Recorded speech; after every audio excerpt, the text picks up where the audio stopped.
وکیل صاحب بیعت ہوئے اور یہ اپنے شہر کے سب سے نامی گرامی وکیل تھے. اتنا کام تھا کہ ان کے پاس کیسز جو تھے وہ ختم نہیں ہوتے تھے.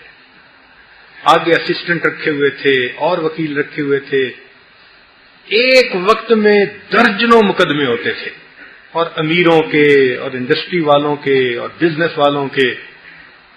اور چونکہ وکیل بہت ٹیلنٹڈ تھا اور اس کو بات کرنے کا ملکہ بھی تھا، تو وہ ایسے کیس لڑتا تھا کہ بس اس کے حق میں فیصلے ہوتے تھے. تو ہر بندہ چاہتا تھا اس کو وکیل بنائے. اللہ کی شان کہ جب عروج پہ تھا نا اس کی پریکٹس، وہ کسی اللہ والے کے ہاتھ لگ گیا اور اس نے بیعت کر لی. پھر ایک دن کہنے لگا کہ جی میرا تو پیشہ ہی وکیل کا ہے اور آپ کہتے ہیں کہ سچ بولنا چاہیے، تو میں کیا کروں؟ میں نے کہا بھائی سبق تو میں یہی پڑھا رہا ہوں کہ سچ بول کے ہار جانا جھوٹ بول کے جیت جانے سے زیادہ بہتر ہوتا ہے. سچ بول کے ہار جانا جھوٹ بول کر جیت جانے سے زیادہ بہتر ہوتا ہے. اس لیے جھوٹ سے بچو، کیوں اپنی آخرت خراب کرتے ہو؟ اس کو بات سمجھ آ گئی. اس نے بیوی کو جا کے کہا کہ بھائی میں نے آج کے بعد جھوٹ نہیں بولنا، میں نے دل میں عہد کر لیا. اب ان کی زمینیں بھی تھیں اور وہ بڑی اونچی فیملی کے لوگ تھے، مطلب بڑی معزز فیملی کے لوگ تھے. بیوی نے کہا کہ میں آپ کے ساتھ ہوں. چنانچہ وہ مضبوط ہو گئے. اب وہ آئے تو انہوں نے آ کے اپنے ساتھ والے وکیلوں کو کہہ دیا کہ بھئی میں نے جھوٹا مقدمہ کوئی نہیں لینا. اب جو مقدمہ لے کے آتا وہ اس کو کہتے بھئی میں نے جھوٹا مقدمہ نہیں لینا. لوگ کہتے نہیں بالکل ہم تو سچ پہ ہیں. تو وہ اگلی بات کرتا کہ کیس کی پیروی کے درمیان اگر مجھے فیل ہوا کہ آپ جھوٹے ہیں تو میں پیروی نہیں کروں گا. اب کون مقدمہ دے اس کو؟ لوگ پیچھے ہٹ گئے. لو جی اب اس کے پاس کیس آنے ہی بند ہو گئے. کون کیس لائے؟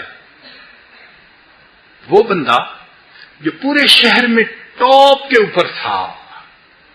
اب اس کے پاس مہینے کا 1 روپیہ بھی کام نہیں ہے. سارا دن بیٹھتا رہتا دفتر میں اور خالی واپس آ جاتا. 1 مہینہ فارغ، 2 مہینہ فارغ. دوستوں نے مذاق بنا لیا. کوئی مولوی صاحب کہہ رہا ہے، کوئی ملا صاحب کہہ رہا ہے، کوئی صوفی صاحب کہہ رہا ہے. دوست تھے آخر. پورے کورٹس میں اسی کی باتیں. وہ دیکھو جی کتنا بے وقوف انسان، اتنا اچھا اس کا کام چلتا تھا، چیمبر بھرا رہتا تھا لوگوں سے. اب اس کے پاس ہوتا ہی کوئی نہیں. مگر اس نے ساری باتیں سنی اور اللہ پہ اس نے توکل کر لی کہ اللہ مجھے رزق حلال کھانا ہے. وکیل کا پیشہ اور رزق حلال کھانے کی نیت. اللہ اکبر. لوگوں نے تو وکیل کے بارے میں یا اللہ ایسے ایسے الفاظ کہے ہیں کہ کہتے ڈر لگتا ہے. بہت مشکل، کیونکہ جھوٹ بولنا پڑتا ہے ٹکا کے. تو اس لیے کسی نے کہا کہ کھیتی باڑی کر لو، بزنس کر لو. اس نے کہا نہیں، عمر ساری پڑھا ہے، میں قانون جانتا ہوں، پریکٹس کرتا ہوں، فیل تو میں یہی رکھوں گا، میں نے نہیں ہلنا.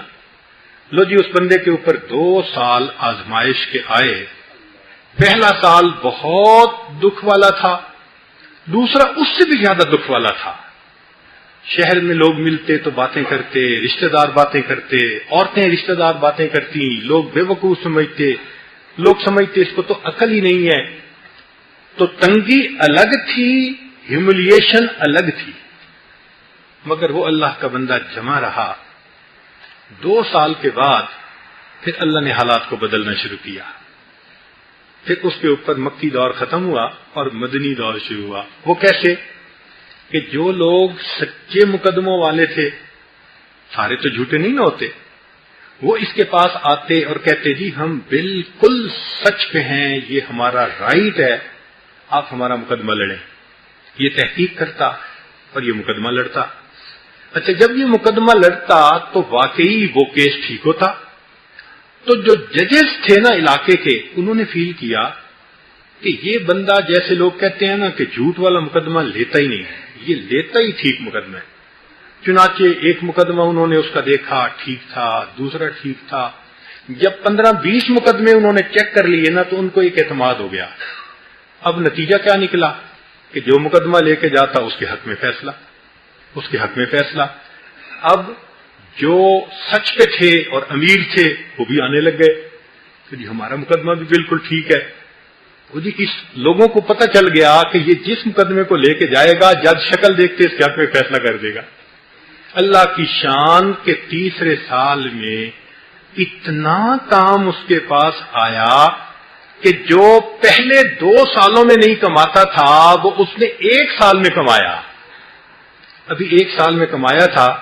اللہ کی شان کی حکومت نے ایک پالیسی کی کہ جو پرانے وکیل ہیں نا تو ان میں بعض کو پروموٹ کیا جائے اور جج بنایا جائے۔ یہ ایک کچھ ڈیل تھی وکیلوں کے ساتھ، تو انہوں نے کہا کہ ہم ایسے ہی کریں گے۔ چنانچہ جب حکومت کی پالیسی نکلی تو انہوں نے کہا کہ اچھا ہمیں ایسے وکیل بتائیے جو اپنے فیلڈ میں ماہر ہوں، اچھے ہوں، فلاں ہوں۔ لو جی سلیکشن میں اس کا نام پہلے نمبر پر آ گیا اور اللہ نے اس کو وکیل سے جج پروموٹ کیا۔ جھوٹ بولتا تھا، مائی لارڈ کہتا تھا زمین پہ کھڑے ہو کے، سچ بولنے لگا، اللہ نے اس کو جج بنا کے اوپر بٹھا دیا۔